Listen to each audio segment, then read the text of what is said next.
हर हर महादेव। रुद्र संहिता अध्याय 13।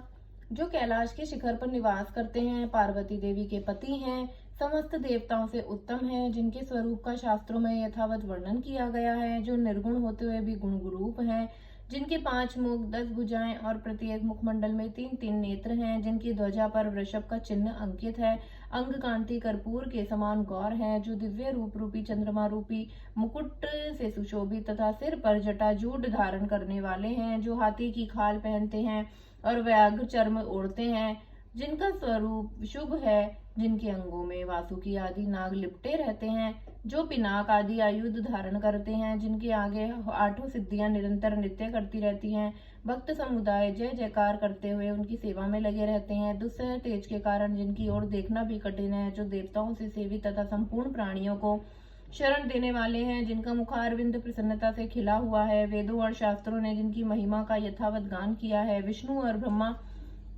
भी सदा जिनकी स्तुति करते हैं, तथा जो परमानंद स्वरूप हैं, उन भक्तवत्स शंभु शिव का मैं आवाहन करती हूँ। इस प्रकार शाम शिव का ध्यान करके उनके लिए आसन दे, चतुर्थन पद से ही क्रमशः सब कुछ अर्पित करें। यथा सांबाय सदाशिव नमः आसन समर्पयामि इत्यादि आसन के पश्चात भगवान शंकर को पाद्य और अर्घ्य दे। फिर परमात्मा शंभु को आचमन कराकर पंचामृत संबंधी द्रव्यों द्वारा प्रसन्नता पूर्वक शंकर को स्नान कराएं। वेद मंत्रों द्वारा अथवा समंत्र चतुर्थन नाम पदों का उच्चारण करके भक्ति पूर्वक यथा योग्य समस्त द्रव्य भगवान को अर्पित करें। अभिष्ट द्रव्यों को शंकर के ऊपर चढ़ाएं, फिर भगवान शिव को वारुण स्नान कराएं। स्नान के पश्चात उनके श्री अंगों से सुगंधित चंदन और अन्य द्रव्यों का यत्न पूर्वक लेप करें। फिर सुगंधित जल से ही उनके ऊपर जलधारा गिराकर अभिषेक करें। वेद मंत्रों षंडगों और अथवा शिव के 11 नामों द्वारा यथावकाश जलधारा चढ़ाकर वस्त्र से शिवलिंग को अच्छी तरह पहुंचे। फिर आचमन नार्थ जल दें और वस्त्र समर्पित करें। नाना प्रकार के मंत्रों द्वारा भगवान शिव को तिल, जौ, गेहूं, मूंग और उड़द अर्पित करें। फिर 5 मुख वाले परमात्मा शिव को पुष्प चढ़ाएं। प्रत्येक मुख पर ध्यान के अनुसार यथोचित अभिलाषा करके कमल, शतपत्र, शंख पुष्प, कुश पुष्प, धतूर, मंदार, द्रोण पुष्प, गुमा, तुलसी दल तथा बिल्व पत्र चढ़ाकर पराभक्ति के साथ भक्त वत्सल भगवान शंकर की विशेष पूजा करें। अन्य सब वस्तुओं का अभाव होने पर शिव को केवल बिल्व पत्र ही अर्पित करें। बिल्व पत्र समर्पित होने से ही शिव की पूजा सफल होती है। तत्पश्चात सुगंधित चूर्ण तथा सुवासित उत्तम तैल, इत्र आदि विविध वस्तुएं बड़े हर्ष के साथ भगवान शिव को अर्पित करें। फिर प्रसन्नता पूर्वक गुग्गल और अगुर आदि की धूप निवेदन करें। तदंतर शंकर जी को घी से भरा हुआ दीपक दे। इसके बाद निम्नांकित मंत्र से भक्ति पूर्वक पुनः अर्घ्य दें और भाव भविक से वस्त्र द्वारा उनके मुख का मार्जन करें। अर्घ्य मंत्र: रूपम देहि यशो देहि भोगम देहि च शंकर, भुक्ति मुक्ति फलम देहि गृहीतवार्घ्य नमस्तुते। हे प्रभु शंकर, आपको नमस्कार है। आप इस अर्घ्य को स्वीकार करके मुझे रूप दीजिए, यश दीजिए, भोग दीजिए तथा भोग और मोक्ष रूपी फल प्रदान कीजिए। इसके बाद भगवान शिव को भांति भांति के उत्तम नैवेद्य अर्पित करें।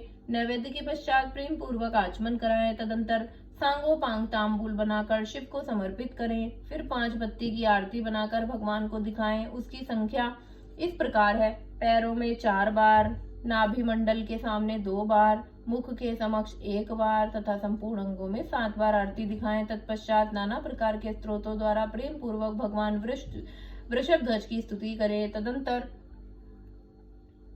धीरे धीरे शिव की परिक्रमा के बाद भक्त पुरुष साष्टांग प्रणाम करे और निम्नलिखित मंत्र से भक्ति पूर्वक पुष्पांजलि दे। पुष्पांजलि मंत्र: अज्ञानागादि वा ज्ञानघर्त पूजिदिकं मया कृतं तदस्तु सफलं कृपया तव शंकरं, तावक स्थगत प्राणस्थितोऽहं सदा मृडमिति विज्ञाय गौरीश भूतनाथ प्रसीद मे। भूमौ स्खलित पादानां भूमिरेवावलवनम्, त्वयि जाता पराधानां त्वमेव शरणं प्रभु। हे शंकर, मैंने अज्ञान से या ज्ञान बूझकर जो पूजन आदि किया है वह आपकी कृपा से सफल हो। मृड, मैं आपका हूँ। मेरे प्राण सदा आप में लगे हुए हैं।